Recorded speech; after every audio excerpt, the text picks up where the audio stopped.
Grab a front row seat to the untold stories as we talk about how to live life on your terms.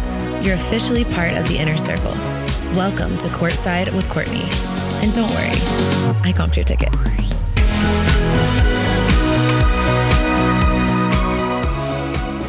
Welcome back to another episode of Courtside with Courtney. Serena fucking Kerrigan. Let's fucking go. Absolutely. The confidence queen, an icon. I mean, truly, I cannot wait to talk to you today. For those people who don't know you, give us a little bit of like a background. Give me an elevator pitch. I'm very familiar, but for my audience who might not be, absolutely. Break it down. Born and raised in New York City, went to Duke University, had my little Southern moment, learned how to drive there. I worked at Refinery 29 as a video producer for 3.5 years. 2020, quit my job to do content full time, started a dating show, dated 50 men during the pandemic and locked down on Instagram Live. From that spun 4 card games called Let's Fucking Date, Fuck, Go, Play. And I'm writing, directing, doing live shows, being a baddie, and I fell in love this year. So that was a pretty good elevator pitch. That was a very good elevator pitch. It was quick. I think we actually would have made that in the time of the elevator, which I love. Thank you. I bought the card games the other day. I actually used them on a date. Which ones? Well, multiple of them on a date. And it was so good. Like they were all so good. I do feel like they're great icebreakers. They really are. From what I understand, that was born from you dating on live, right? You had good questions and people were saying they wish that they had questions like that. Right. So Let's Fucking Date. I dated like men on Instagram Live and I knew that I had to like break the ice rather quickly. And so I started writing questions down to prep for these dates. And like people would reach out being like, can you send me the list of questions? Like, I wish you were there on my dates. They're so awkward. They're so weird. And then I was like, what if there was a way for me to be like on everyone's date without actually physically being there? It's also just a good icebreaker for men too, because I feel like since they don't know what to ask there's half the time. So many questions that like are in there that are like, maybe both people want to know, but like they would never actually like ask themselves. But then they're like, well, the card asked. But there's been like a proposal for my game, like multiple actually. A lot of people like say, I love you for my game. Because there's a question in the cards that's like, what's something you wanted to ask me that you haven't yet? Right? So that's like a good one. Yeah, it is. Like my hand in marriage, babe. Stop. That like really happened? No, that really happened. That's amazing. There's been multiple pregnancies from the games. Wow. Well, I guess SFK, that's what's next. We need to have like a caution then maybe on the game. There's literally a warning label. Stop. There's literally a warning label. Get pregnant from the game. I mean, unless that's what you want to do. Then sometimes we also like send it with condoms with my face on it. So I love that. The cards are super cute too. And they're just easy to carry everywhere. So it's nice. I know someone asked me to make a Rode lip case for the card games, like a phone case that you could like put your card game in. And I was just like, guys, like it's pretty fucking bulky. Like I don't think you're going to actually want to like put it in your bag. But it is nice to have. I also feel like you could literally carry it to the bar and just like whip out a question for someone. People do it all the time. They get creative with it. Oh yeah. So I bring it everywhere, by the way. Who was finding the people for you to go on dates with? A producer? Right. So I hired a producer and we had like basically an email account. It was like called Date SFK, like at Gmail. And like people would just submit guys. And she had a lot of experience in reality television. And we just like produced the shit out of it. But I literally, every date was blind. And I think that was something that I really wanted. Like I never wanted to know who I was going to go on a date with. So I would go live and then she would text me the usernames of the guys to like go on a date with. Any like amazing stories or just like full blown horror where they showed up right away and they were like, I dated 50 men in the course of a year on Instagram Live. Of course, there are horror stories. There are crazy stories, but it was such an interesting way to date. And it taught me so much because I went on 50 blind dates. And what that did was it removed any preconceived notion I had about these men.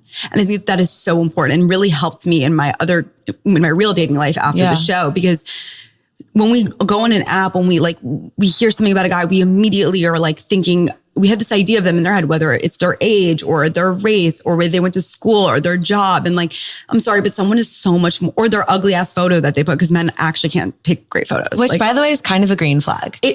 See, that's the thing. So they can't really win, which is fine. They shouldn't win because they win enough. Yeah. But it's like they either have too good of a photo or it's actually heinous. And it's like the middle ground is great, but it's like, it's only part of the story. It's not energy, which I know, like, you know. So I think that was like the most helpful part of the show. I mean, yeah, there were obviously like so many crazy moments, so many cringe moments, but ultimately like I learned so much about what I wanted and also like what to step away from. So besides just like the overarching theme of you learned not to judge a book by its cover, essentially, correct, like anything can happen. We were talking about this before we started recording, but age is not an indicator of maturity. Right. Good job is not an indicator of maturity. Like all these things are not necessarily correlated. Correct. So much has to do with like how you were raised, like what's your POV on life? I mean, your overall life experience plays such a huge part. I know men that are 45 that act like they're 20 and men that are 25 that act like they're 80, like such old souls. It's nuts. And I think that what was really interesting is when I was dating, and I dated I was single for 5 years. So I did the dating show within these 5 years. And I obviously did a lot of dating content. And I felt like, and when I realized was like, I actually set my like age on Hinge to be a year older than me. I didn't even look at guys my age. I didn't forget younger. And what I realized with doing that was I really excluded like such a big group. And by the way, I realized this after the fact. Like I still kept it like that until I found my boyfriend, and that was just completely random. We can go into that, but I literally killed an entire demo of men because of this preconceived like notion that I had of like a younger guy. And I think that what I encourage specifically women to do is to stop doing that. Stop making the height like 6'4". Like you can date someone who's I'm like, really guilty of that one. You right. just personally attacked How me. tall are you though? I'm 5'3". Oh my God. Tiny, literally like you're fine. You can like date someone who's 6'1". I know. I'm trying it out. 6'1" is fine. 6'1" is fine. I'm trying it out, but 5'11" is. I don't think I could. I don't know. Okay. It would be hard for me. So this is the thing though. It's like, I am dating someone who's 6'1", so like I can't really comment on the height thing. However, I do think like you have to, what are the values that you actually want? If you found a perfect guy who checked every box, who was financially secure, hey, let's even say he's a billionaire and like will jet you off and whatever your value is that you want, like loves your family, wants to have a family, etc. But he's 5'11". Are you really going to pass him up for that? No, of course not. Correct. So, but that's what's fucked up about our society right now in general with dating. Is it's like build a man, build a bear. 100%. But even with men, right? It's like, oh, she has to be blonde. She has to be brunette. I don't think that men do that as much as we think that they do. I think men like hot is hot to them. Hot is hot. But I do think every human has like natural preferences for sure. For sure. And like, if I actually put all of my exes in like like, what is it in the jail? Yeah. Like in a lineup. In a lineup, like you'd be like, you got a type. You got a type. He's brunette. He's tall. Yeah. You know? But I think, of course, like if there's one outlier, like it definitely shouldn't deter you. I will also say, though, there's a world where someone has every single thing on the list. Shout out to my ex-boyfriend in college, Kyle. Every single thing on the list still wasn't my person. So that's another thing too. And I see that happen a lot where people are dating someone and they feel so guilty because they're like, it's just not right. And like, am I being selfish in wanting to end things? And I'm always like, no. Like, I really feel so strongly that like, you should never settle and really never settle. Like Same. Ever. I think too, when you get to be a certain age and you've like gone through enough, you've lived enough life, you realize like, if I haven't settled yet, like I'm sure as hell not settling now at this point. 1,000%. And I think that's something like even being single for the 5 years where you date, were there periods in there where you were dating someone for 2 months, 3 months, just waiting it out, but you were never exclusive, or were you like dead ass single, didn't, oh my God, no one was impressing you? Like you were dating, but like. I was dating, I was in situationships. Okay. I like was texting guys for 3 months, seeing them twice, thinking they were going to be my boyfriend. Like I flew to Miami to go on a first date with a guy who like treated me so weird. Like I did every plotty thing. I tried everything. And ultimately when I ended up meeting my boyfriend, it was like, I had no expectation. He has a podcast. He messaged me on Instagram. I was like, reach out to my publicist. Like, I didn't even do that to you. What's this podcast about? It's called Where's This Going? I'm like, here's where it went. Here's where it went. And he like, he just like picks people that he really like is like he thinks are interesting and picks their brains and whatever. And he invited, like I said, yeah, like reach out to my publicist. And I even like, but I thought I remember being like, wow, like straight men like never want to interview me. Like it's just like, I'm not their demo. Like they never reach out to me to get interviewed. And I feel like you'd be intimidating. Right. For sure. So I was impressed and he has his own studio in Brooklyn and he called me a black car and he texted me being like, hey, it's Felix. Like I called you a car. And I was like, damn, okay, with the black car. Like I was about to take the subway. I was literally about to step foot, like go on the subway to Brooklyn and he did immediate princess treatment. And I asked him, I said, do you usually, obviously after that, I was like, do you usually call your guests black car? He's like, never, literally never. I don't know why intuitively I did that with you. He was like, I never do that. Okay, so you played me the video of him interviewing you. And I was like, I'm going to be in a relationship in 2 years. And he was like, where are you going to find this person? And I was like, I don't know. Like, I'll bring him to the podcast. Where are you going to find this human? But when he said, where are you going to find this human? He looked like he knew on his face. He looked like he knew. He had a smirk. But I don't think he knew. He had a smirk. No, he knew, but like he didn't know. I don't know how to describe Maybe it. he was just into you. So he was like looking at you smiling, but 1,000,000% he had a smirk. Like he looked like he knew you were the one. I know.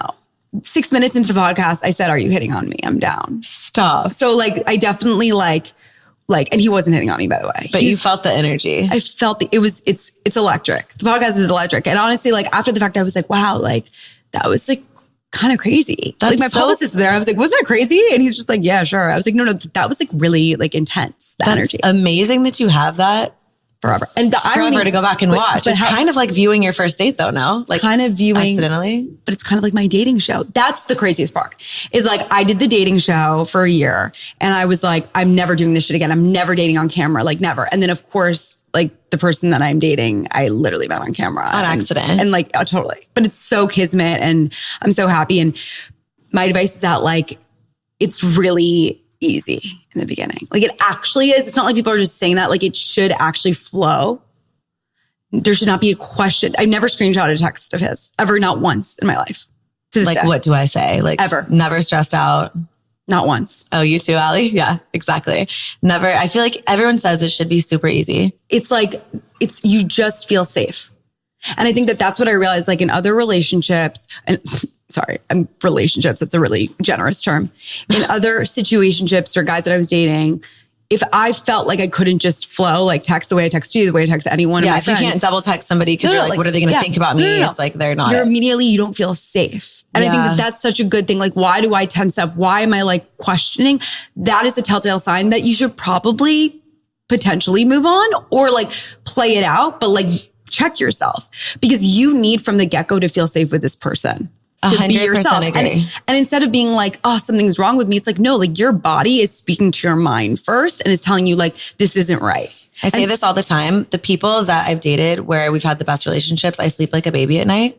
And the people where even if I didn't know at the time, my mind didn't know or like wasn't willing to admit my body, I will wake up with anxiety at 2:00 in the morning. Like your body fucking knows, period. The amount of times I would walk on the West Side Highway in like next to my house at 7 a.m, like listening to music or a podcast, like my body would instinctively wake up thinking about this guy. When is he going to text me? Like that is like, I look back and I'm so sad for that person because I wish I could tell her like, no, it doesn't have to be like this. But I think the thing is that when you're told constantly as a woman, there's no good men left. There's such an energy of scarcity. Dating is the worst. It sucks. It's so hard. Oh my God. In New York, I heard it's terrible. You begin to feel like this scarcity complex of like, there's no one left. Just like find someone. This person's nice enough. He's giving me like a crumb. Like, let me just take it. Like he made me dinner. I mean, I had a guy that made me dinner and then he ghosted me the next week. Yeah. So it's just like, and I remember like, I was like, so like, in awe of him. And he really wrecked me like pretty hard. I'm not gonna lie. And it's just like, I think it's like, when I look back on that, I'm just like, okay, yes, he did one nice gesture. Absolutely. But communication is everything. 100%. Consistency. It has to be that. Yeah. So the grand gestures are great and you deserve that. But it's like, when people are like, we went on a great date and I haven't heard from him in 3 days. I'm like, he's not down. And that's okay. Like, yeah. But like, he's just not that into you. Literally like immediate. And yeah, him not because he's thinking about you. And men are just simple. They're very simple. They're very simple. So at the end of the day, it's like, if they're thinking about you, they're going to text you. They're not texting their guy friend like, bro, should I text her? Like they're just going to text you. And by the way, like for the women or people that say like, well, he's just really busy. It's like, yeah, like my boyfriend is too. He texts me 4 times a day being like, I love you, I miss you, you're beautiful. Like I'm thinking of you, I'm in love with you. Like that's what you deserve. And if that's what you want, which is what I wanted, then that's what you get. But you have to put boundaries when that's not happening. I just said this the other day in a TikTok, actually. I was saying, if you want princess treatment and you want to be treated really well or however you want to be treated, the only way to get that is to just not accept anything less. That's really what it is. But the reason why we end up doing that is because of this overwhelming anxiety that really is the patriarchy. I really believe that this is societal of like telling women, settle down,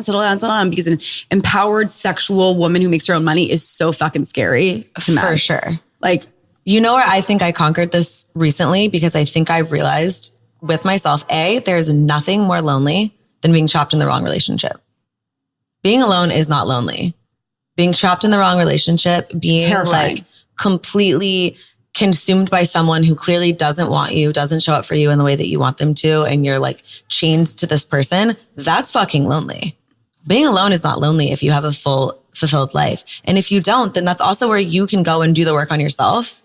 Because you're not giving and giving and giving to someone who isn't giving back to you. Yes, like pour into your friends, pour into your career, pour into yourself. Like when you feel whole, you have the ability to choose someone because you want them, not because you need them. But when this really clicked for me was recently I started to realize that at the end of the day, like I'm okay being alone. I'm good with that. I want someone. Like I would love someone, but I don't need someone. I'm so happy on my own. So at the end of the day, what I started to realize was, what would I rather have? Would I rather be alone? Hypothetically, would I rather not find my person, or would I rather settle for someone who was like good but not great? And for me, the answer every time is yourself. Be alone. I mean, I couldn't agree more. My mom didn't get married or like never dated really after my dad, and they divorced when I was 2. So I grew up with like a woman who really was like, these are the things that fulfill me, and a man isn't one of them. And like, badass. It's so sick. So she always was like, a relationship is an additive. Like you have to complete yourself. Mm-hmm. And she always said to me, you have to make yourself happy. You have to feel fulfilled by your friendship, by your work, by all these other things, your family. But like when a man comes in, like he has to add to your life and enhance it, not take away, not right. And I think that getting to that place is so important. However, I also want to say that like, I understand the anxiety of like having a biological clock and like feeling like you need to find someone, because we do have that anxiety, and that is very real, and men don't have to experience that. So I understand also like, yes, I think I felt like I was in a great place in terms of my confidence and feeling really happy. But I also had this overwhelming anxiety of like, what if like my person's just not in New York? Let's talk about, so you recently froze your eggs. Yes. You were really public about that process. I want to talk about that. Do you feel like doing that kind of gave you the power back and you didn't have to worry about that as much? Talk me through that. I definitely feel like it gave me this, like, for like a little bit, I was like, oh, this is what a man feels like.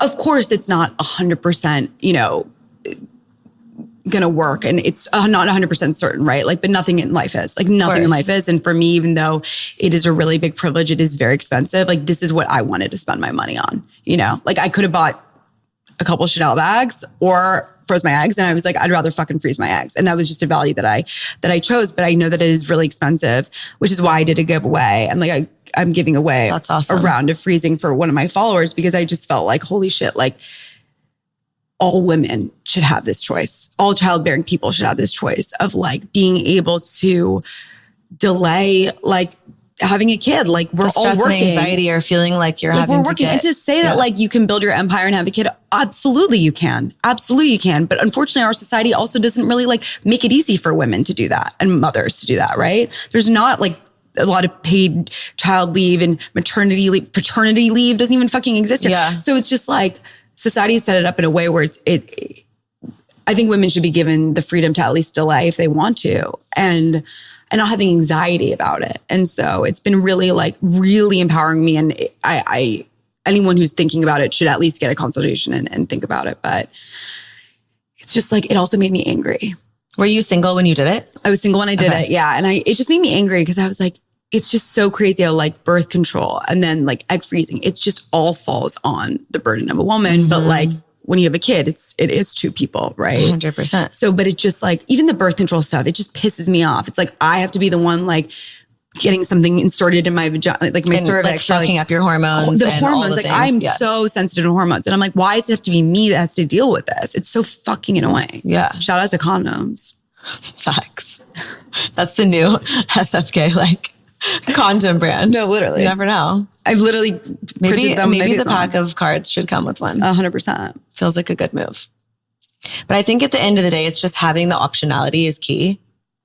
If you can afford it, absolutely. It's just like... It's peace of mind too, right? Peace of mind. And so I'm anyone who's interested in doing it, like, you should. And it's interesting to me that more people don't talk about it. Like, more I know all of our favorite celebrities and stuff, like, or people that are on tour, like musicians who like, they're probably on frozen eggs. Like, I don't really know why people don't.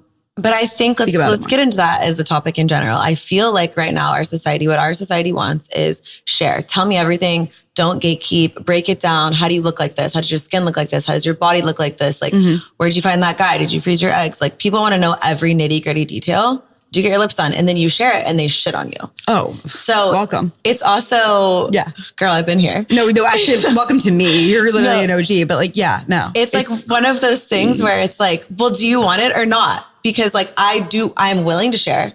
I'm an open book, but you start to get hesitant because you get shit on constantly for sharing. So it's like, do you want me to share? Do you not want me to share? Pick a fucking lane. Like at the end of the day, it's either, I can tell you where I got my lips done. And then it's like, oh, you're influencing young girls. They think they need to do this now. And it's like, that's not even remotely what I said like at all. But no matter what you do, but then if you're an asshole for not saying that you do it. But then you didn't share. And like, but you know, in the comments, it's like, oh, here's my lip liner. And it's like, but she has filler. And it's like, I didn't say that I didn't. I've shared it 800 times. Like, do I need to get my next tattoo? Like I have lip filler. But like, then you do it and then like you're influencing people to get lip filler. Exactly. So you can't win. No, you can't win. So you can't win. So then it's like, fuck it. Fuck it. So all that to say, I understand to a degree why people don't share everything. Yeah. Because you're asked, it's like, be vulnerable and then like shit on you. You know, when you're learning to swim and you're a little kid and you're in a pool and someone's like, come to me, like I'm right here. Here's the end. And then like, it's like trust issues. You get there and then they move back 4 feet and you're like, bitch, I just got to you. Totally. Like stay where you are. Great analogy. I made it. Like it is always, people always want, the bar is always moving, you know? Totally. And I think that's specific to like egg freezing. I think it's just honestly really like politically coded. And like, it's really like, there's actually a lot of sexism and misogyny at play. Like people don't want women to be in control of their bodies. Like they just don't want it. And then when you add this, like the energy of we don't need a man, that's it. I mean, I post a lot of TikToks and I just see the comments that they're really the majority are from like middle-aged men. Really angry middle-aged white men that are like furious at me. They're like, why would you have to freeze your eggs if you just like could look better or like are better or like stop talking about sex or whatever they say. Yep. And I did a TikTok the other day that I said something like, these are the kind of men not to date. Yeah. Oh, I'm sure the amount of men in my comments that just fully came for me like, well, oh, you're the kind of woman I wouldn't date. It's like, okay, clearly you feel very personally attacked, Brad. And I'm so sorry that like I bruised your ego because you do have the lift on your truck or like you know what I mean? Like whatever I said in there, like obviously joking, but all of it was pretty true. Oh no, it's true. Stand by it. All of it, I said it all with my chest. It's just, but people were so personally offended, but you have to ask yourself if you're someone that's personally offended by that, why? If you know I'm talking to you, that's kind of on you. Listen, you're preaching to the choir. I'm scared of social media, to be honest. I think I used to go live every Friday, drunk, dating full-blown dates, like on Instagram Live, like non-edited, nothing. And I had not a care in the world. I was so fearless in doing that. And like, granted, I was building a following. I wasn't like, didn't have as much exposure as I do now, but it was different. It was a different time. It was met with open arms because also it was like pre everyone blowing up. So like, now I think that there's a lot more anger towards people that have a following or are successful because it's like, well, technically, quote, anyone could do it. Anyone could, become Alex Roll overnight. Although I disagree. I think that to some degree, the algorithms at play and people are obviously very prolific. They work hard. There's a lot of factors. Yeah. But there's so much anger and hostility. And also things that have anger and hostility like go viral. Like when Brad comments on your video and it's mean, he'll get a lot of likes. So like and if he comments something nice, it's like positive reinforcement on people love him being negative. But imagine young people, like really young kids being in that world. Like that's the scariest thing about being a mom in the future is dealing with social media. 100%. I am a mom, so I have a 6-year-old and I think about this all the time. But you also realize that 6-year-olds, like people are mean in person too. Right. Which is what's very crazy to me. That all goes back to the parents. Like, how are you being raised? It's extremely important. It's so important. It's one of those things where it does really start in the household. And then of course it bleeds everywhere else. Unfortunately, it's like people have always been, I like to say that not a day goes by when I'm not really positively surprised by somebody's kindness and really negatively surprised by somebody's like pure evil. In the same day, every day. Correct. Which is, I guess, it's the human experience. Yeah, exactly. But it really does start at such a young age. But I think too, unfortunately, a lot of people's judgment and comments and like not the men, like that comes from their own insecurities, obviously. But when it comes to women hating on other women, a lot of it is stemming from jealousy. Of course. And I think that people could harness that in such a powerful way if they got out of their own way. I think you can look at jealousy two ways. One, this person has something that I want and like I hate them for it. And I'm mad and I'm angry because I don't have that thing and they do. And of course they got it because they look like this or they grew up like that or they had this given to them or whatever excuse it is, you know? Or they can say, use jealousy and say, this person has something that I want and use it as an indicator and a motivator. Absorb. To say that, you know what, the ceiling is no longer here, it's here. And if Serena has this, I can do this too. I'm going to go ahead and be motivated by her and inspired by her instead of intimidated and jealous. Use your jealousy as like an arrow pointing to something that maybe you actually want to do, which is fine. And then also take what they're like, okay, study them, see what they're doing well. It's like, I've been watching a lot of documentaries about comedians because I'm interested in comedy and performing. And like, they're all like, no, I've done live shows. Like it's iconic. But like full blown MSG one day, 100%. But they all say like they just study the greats. They look at the greats. They absorb. They're not like, I'm jealous of like Jerry Seinfeld. They're like, I literally watch every fucking thing he does. Like I'm always thinking. So it's like, instead of being angry, absorb. Oh, what are they doing right? Like, and also ask them, like, if you actually built a relationship with them, they would help you. So many people, there's so much. The reason why I'm successful is because I literally asked women for help instead of being like, ugh, like, I hate her. Like, why does she have that? I'm like, wait, like she has that. That's epic. She knows what she's doing. Let me ask her a question. Absolutely. And I feel like people welcome questions when they come from that place of genuine, like curiosity and kindness with open arms. Yeah. Instead of like, how did you create that brand? Or like, how did you have that video that went viral? It's like, hey, can you tell me like what's been working for you? Totally. And it becomes collaborative. Absolutely. I mean, we just had this whole conversation about being burnt out. I was like, what do you suggest? What do you do? Like, I'm always asking because I'm like, you guys are all, I mean, the women that surround us are amazing. And it's all kind of like being coworkers in a weird way. We have no one else to ask. And two, it's empowering because it's like,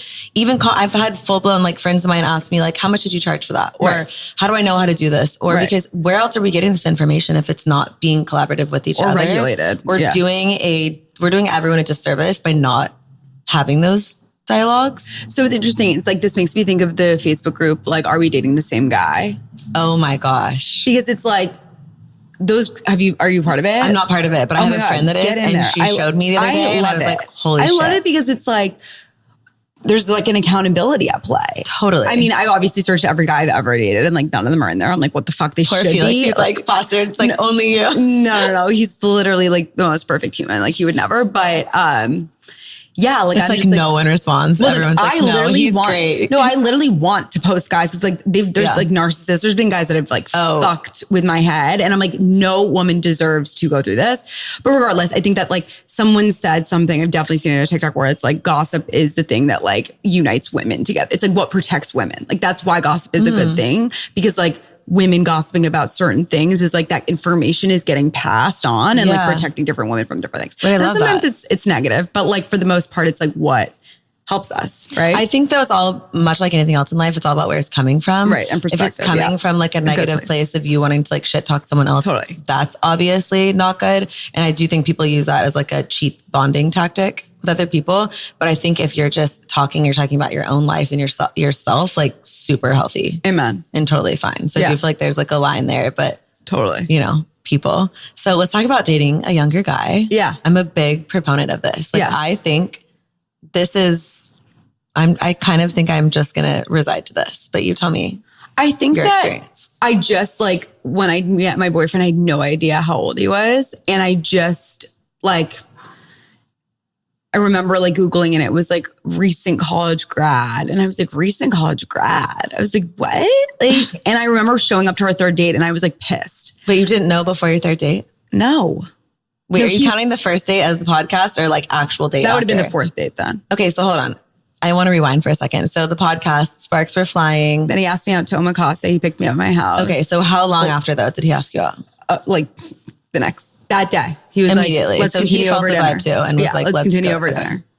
Then guys, it's when men want something, it's immediate. They're chasers, they're hunters. Yeah, they're hunting and they're gathering you. First, sperm chases the fucking egg. Like, I'm sorry. Like, a girl literally just asked me on my Instagram, like, should I like ask a guy out? I'm like, no, sorry. Like, it depends what kind of guy you want, but like, no. Like, I wanted a masculine man that was going to go and chase me. Like, I'm the prize. Prizes don't chase winners. Facts. Anyway, he texted me, whatever. No, I actually texted, but this is the thing. And I think this is very important. I texted him after the podcast saying, thank you so much. I had a really great time. because I wanted to give him the signal that it was okay to ask me out, that he would get rejected, because I think men are very afraid of getting rejected. Had a great time. And it's like, I'm flagging to you, like, subtly. I'm letting you know. I like you too. I'm dipping my toe in the water. It's your choice to like jump and swim across and like. Exactly. And he took the bait. Yeah. And then we went on a date, then we went on another date. And then, so 2 dates after the video, the podcast date. And then it was the 3rd date and he picked me up from the airport. In New York City, that is not heard of. Like, that's a fucking trek. I mean, that's a full blown, that's a marriage proposal. And by the way, I've like fully like had a car service because I went for work and they were like provided a car. And I was like, no worries. He was just like, no, I really want to pick you up from the airport.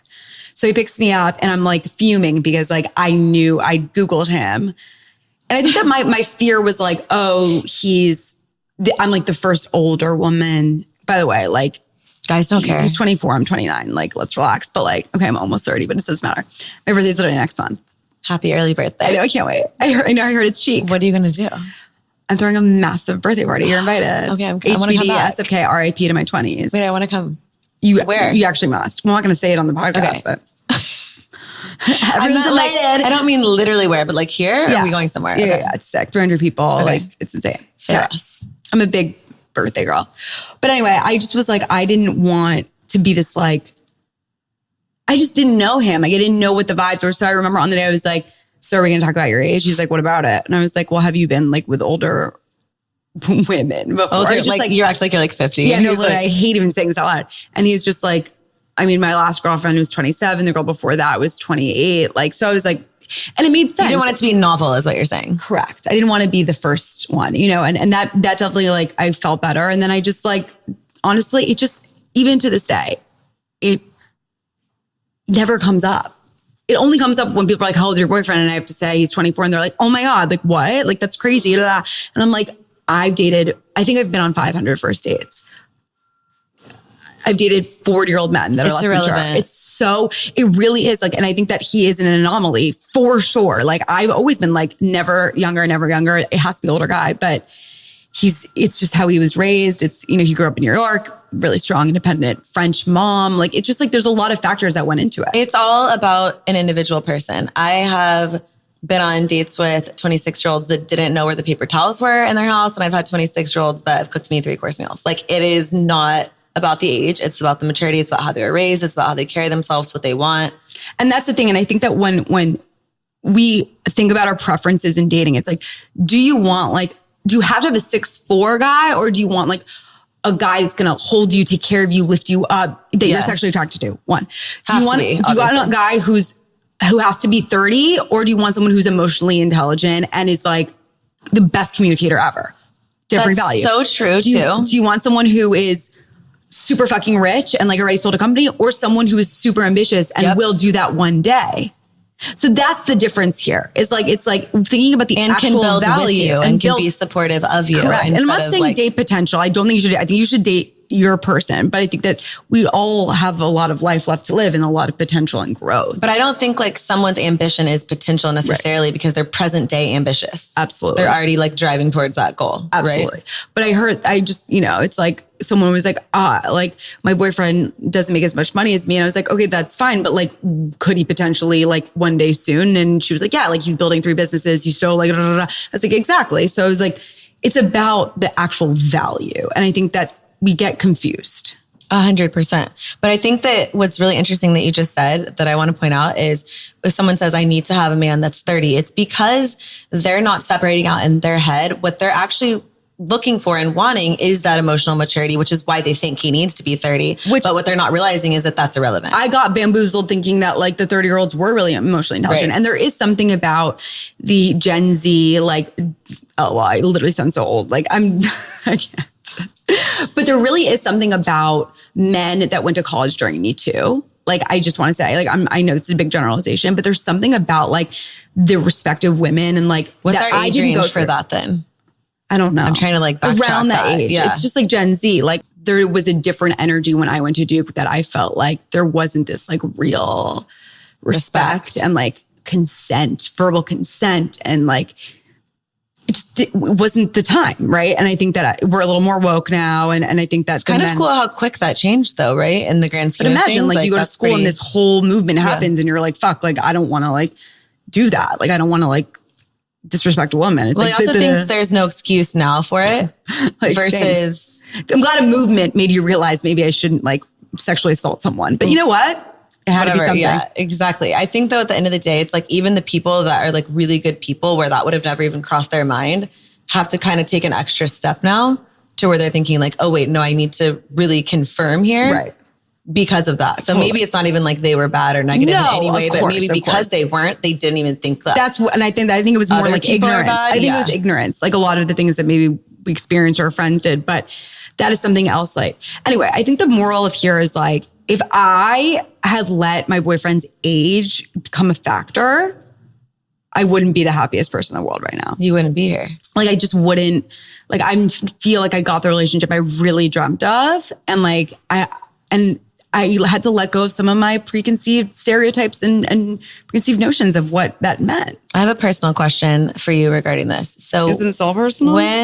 Yeah, of course. But for me personally, that I'm curious about, when you get that love that that you deserve, but you've dealt with so many shitty men or experiences or people being manipulative or letting you down or all these other things. How did you kind of bifurcate between this is real and genuine and obviously there's consistency and all that and waiting for the other shoe to drop versus just enjoying it and being in the moment? Okay. It's a great question. Thank you. What was interesting about him was we became official and I hadn't introduced him to anyone yet. And that was the first time I've ever in my life made a decision, maybe except for no, I had a friend tell me if this was cute or not. Almost every single decision almost every single decision in my life, I feel I've made with needing the validation of other people to tell me he's great. That's cute. Go after that brand you should work with, right? I always have someone in my ear, right? And this was the first decision in my life where I just fully trusted myself. And the night that he asked me to be his girlfriend, we took chocolate mushrooms and I started hysterically crying. And he was like, what's wrong? And I was like, I'm just so scared because no one's checked you. No one's met you. My mom, my best friend, people, really important people in my life. What if I'm making who wants the best for me and right. who you usually and consult. And he's just one, I think it's normal for us to build and then, love that he validated you too. Oh, and he was just it's my job to take care of you and be with you. And I'm going to protect you. There was just something about how vulnerable I was in that moment. And he was I promise they want you to be happy and they will be. And I can't even tell you, it was such a beautiful moment where I was literally so afraid of taking this leap. And he was just it's me and you and it's going to be okay. And he was and this is my job to make you feel comfortable and protected. And I took the leap and I was freaking the fuck out. Even the next day I was oh my God. How far into dating or talking was this? This was less than a month in. So you just, it was instant. Yeah. And I was Don't scared. you feel that's how it happens when it happens? My mom and dad, and my dad told my mom that he was going to marry her the night they met. Yeah. It was instant. But I think what sucks and what I was getting at with that question is because people can use that in a manipulative way too. You really have to have your radars up and suss out in the early stages, if a man came up to me and was I'm going to marry you on night one, I'd be whoa, I don't even know you because of my negative experiences. Totally. But it's my dad said that to my mom, he meant it. And they were married for 35 years until he died. So I think it's this. I think it's time. You really you can't be fully certain. You could have just totally done a 180 on me and you're so right. I think it's intuition. I think we have wonderful intuition. I think deep down you'll know. I just never questioned it with him. I didn't even question being official less than a month in. It was just it was so of course, yeah. natural. Everything was naturally the next step.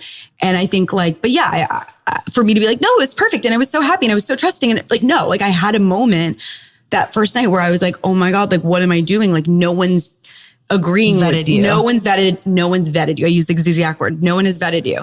And it's but now I'm so happy. I made this decision and I feel so good in the decision to this day. Yeah, I took a risk. Clearly it was the right decision. It's clearly the right decision. I love that. And he's been consistent and amazing from like everything that you've ever said. And I think that's the thing too. I tell people all the time, when you're questioning something, it's really early on. And if you're constantly questioning something and you're constantly asking like, is this right? And should I feel like this? The answer is no. Like if you have to think about it that much, it's not the right person for you. You should not have to overthink it like that. Because you have so many other things to think about, whether it's taking care of your child, whether it's building your empire, being on this podcast. Like there's a million, fucking looking good. Hello, we have to do that every day. It's like the last thing you want to think about is like, can I feel safe with my significant other? Yeah, like should I not text him because it's been an hour? Safety. It's like that's wild. That's the thing you need to look for is safety and fully being yourself. So really good. Fully being yourself. Boil it down. Yeah. You have to feel safe. Like, do you feel safe to just literally sob or like fart or like whatever it is? It was disgusting. Like, I don't do that, but like you could. But you might. Theoretically. If you were like less if iconic. you want to. Like, I would never. But like, do you feel safe to just fully be you? Yeah. And I feel like I've healed so much of like my inner child too with him. Like, I feel like I can be this like playful person. And like, I honestly like this SFK persona that I built like has somewhat dissolved with him. Like, because I feel safe. You know why too? We're similar in this way, and I could recognize this about you instantly. We're bosses in our business life constantly. We're on it. We have to be in charge. We're like in our masculine energy so much that when we date, we want someone that is going to allow us to be in our feminine energy. Period. And that's why. So now your feminine energy from being in a really healthy relationship is spilling into the rest. And that's what you're feeling, I think. And that's why. Did we just get to something really important? No, we cracked the code. I feel like that's what it is. And it's so, even my mom, everyone in my life is like, you're so much calmer. You're so like, just like sweet and lovely and being my true self. I feel that way. But when it comes to then like, who am I online and whatever, then we're just like, I don't know. It's a moment of transition, but ultimately really healthy. But I think that came from a really genuine place. Like you really were more in your masculine because you have to be, because unfortunately a lot of times around strong, successful women who give you the, I don't need you, but I want you energy, guys get insecure. They're in their feminine. And then you're having to like, before you know it, you're ordering the fucking Uber and you're like doing everything and taking over. Absolutely not. So I went on a date the other day, the guy that I was telling you about prior to this. And at one point, and he's like been amazing so far. All green flags. Like usually I have at least like 5 red flags in my back pocket and I'll like tell my friends, I'm like, but these like, he's whatever, but these 3 things, like I'm looking out for these 5 things I've got my eye on. Totally. No red flags thus far. I mean, who the hell knows? It's like so early on still, but it was one of those things where he didn't open my door. Mm-hmm. And so I stood to the side of the car and I go, comes around and he was like, oh, I'm so sorry. Like I got that. Like it has opened it every single time since. Good. And it was me, but and sometimes people doing need direction. it. Yes, but it was me doing it in kind of a feminine, like, could you please help me without being like, why didn't you open my door? 1,000%. And I think if I didn't feel safe in that moment, it would have been like, I'm standing here like, hello, waiting for the door versus like, and then just like waiting there. He comes around so kind, like, oh my gosh, like I got it. Of course. It is such a different energy. But it really is cyclical. Like you can only be that way if their energy is signaling to you that you're safe to do so. Absolutely. You nailed it. And I think that's key. Let's talk a little bit about confidence before I could talk to you for literally for days. 8 hours. We're going to have to finish this at the birthday party. 100%. I can't wait. But I want to talk about confidence because you're the queen of confidence. And let's talk about how, if someone is struggling with confidence, like what tips, takeaways, like tangible things somebody can do just to be more confident if that's something that they struggle with. Definitely. I mean, I did a lot of confidence coaching during the pandemic because I quit my job and a lot of people were asking me questions and I decided to do like consulting Zooms and I coached so many women. I think it was like 150 women from like ages like 15 to 60. Wow. And something that really? No, yeah, it was amazing. It was incredible. And I met with some of them over like a period of time, some one-offs, whatever. And this is what I would have them do. And it sounds so simple, but generally things in life, it should actually be the most simplified version, right? Which is like, you need to get in front of your mirror and you have to have a conversation with that person. And if you can't, and if you're crying, that's okay, but you have to do it. It's not embarrassing. It's literally you. This is the one person that you're going to be with your entire life. and starting to see this person and really acknowledging them the same way you would anyone in your life, whether it's a best friend, a parent, your child, sibling, coworker, friend. Like, what do? You hype them up. You're like, I love you. I love your business. I love your outfit. Like, I love your mind. Like, we're always lifting each other up. We don't do that to ourselves. So of course we're not going to feel secure in ourselves. And not only do most people not do that to themselves, but most people, the way that they talk to themselves. And I have very good friends of mine who they're constantly getting down on themselves. And it's like, you want to just look at them and say like, I'm going to kick your ass because don't talk about my friend like that. So that's number 2. You're allowed to feel something like, I don't feel good. Like, I feel bloated. I don't feel my best self. But when you say, I am ugly, I am stupid, I am all these things, then you suddenly are writing the plot of who you are. And like, you have to be very sensitive to that in the same way that you wouldn't say that about your best friend. And also like in these moments, let's say you get ghosted, going to the mirror and being like, and giving yourself that same pep talk you would to your best friend. Like, you wouldn't say to your best friend, like, you got ghosted. Yeah. Cause you're fucking ugly. And like, no guy wants to date you. You would never say that. So why do we say that to ourselves? Exactly. And you should be the kindest to yourself. Always. You're your best friend. You're your one constant in your life. It's just you. You're going to born yourself with yourself. You're going to die by yourself. So it's like, this is the most important relationship you could ever have. And I think too, keeping promises to yourself is something that's been so major for me with confidence. Like whether it's something really small, like I'm going to wake up today and I'm going to go on a walk. Mm-hmm. Don't bail on yourself because what you're showing yourself is like, you will be there. You have your back because when you need to do something, you do it. Totally. And like, you're teaching yourself that just the same way that you're saying, look at yourself and talk to yourself like a friend, like keep your commitments to yourself as you would your friend. It's interesting. Don't bail on yourself. It's interesting. People love to check my confidence. Like if they're going to talk shit about me on the internet, it's like, if she was confident, she wouldn't do this. If she was really confident, she wouldn't be obsessed with her boyfriend. If she would like everything, like launches, they love to be like, how dare you call yourself the queen of confidence? I'm like, bitch, I literally made my Instagram bio. I didn't like get like knighted by like Obama, like with a fucking purple heart of like confidence. Like I'm not a fraud. Like I literally just like, wrote it somewhere, but it irks people because they're not confident and that's fine. But when people ask me, what is my definition of confidence? It's not no Botox or, like no makeup or this or that or being single forever. It's, do you treat yourself like your best friend? That is what confidence is. It's like, you don't always like your best friend. Like sometimes she's fucking annoying, but you genuinely love her and have her and you back. Go to bat for her and you show up and for you would her. Never talk shit about her. Yeah. And that is what confidence is. And by the way, you go and stand up for her if other people are talking shit about her. Absolutely. And you do have to do that same exact thing for yourself. Absolutely. So that's really my definition of confidence. So, hence why I'm the queen of confidence, because I'm my own best friend. Yeah. And it's like, by the way, again, if that's something that irks you, it's like, you should probably look inward.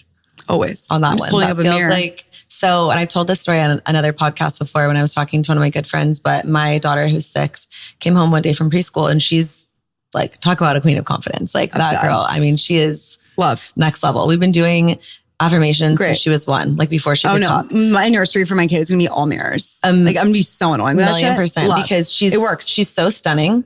Like so strikingly beautiful that people would always, oh, she's so beautiful. She's so beautiful. And it would piss me off. Right. Of course. Because she is beautiful, but she's also smart and she's funny and she's like kind. She's a good friend. She's athletic. She's like interesting. She's caring. She's all these things. Right. And of course, when little boys roll up in the stroller, it's look at him through the football. He's so athletic. And then a girl does the same thing and they're like, oh, she's so pretty.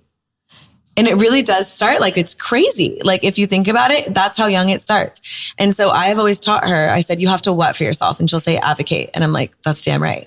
And then she's tall, like tallest kid in her class tall. And I'll say, it is what to be. I'm like, it is blank to be different. And she's like, it's cool to be different. And I'm like, it's what to be tall. And she's like, amazing to be tall. So some the other day was like, you're really tall. And she goes, thank you.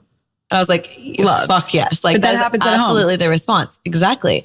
But then, so one day she came home from preschool and she said, Mom, this kid came to me and they said they didn't like me. And first of all, like obviously it makes me want to go like curb stomp the little kid. Cause I'm like, what is wrong with you? I'm going to get canceled for that. No, literally. But it's I would absolutely too. Not. I'm like wondering how you could be 4 years old and like, I'm fighting you on the playground. 100%. Like that's not okay. Literally. I'm like, listen.